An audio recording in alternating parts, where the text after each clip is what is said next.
बिस्मिल्लाहिर्रहमानिर्रहीम। अस्सलामुअलैकुम। आज मैं आपको सर दर्द के लिए 2 इलाज बताऊंगी। नंबर 1, कद्दू का ऊपर वाला छिलका उतार कर उसका गूदा पेशानी और सर पर मलें। इससे गर्मी का सर दर्द, सर चकराना वगैरह इंशाअल्लाह ठीक हो जाएगा।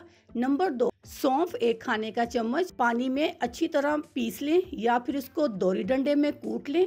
इसमें मिश्री मिलाकर सर दर्द के लिए पिएं। इंशाअल्लाह हर किस्म के सर दर्द से आपको फ़ायदा होगा। शुक्रिया। अल्लाह हाफिज़।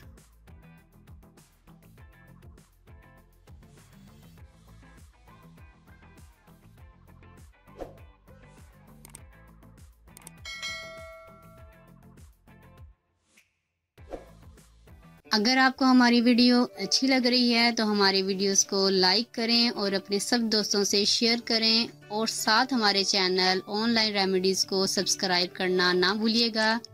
मिलती हूँ मैं आपको एक नई वीडियो के साथ। तब तक के लिए अल्लाह हाफिज़।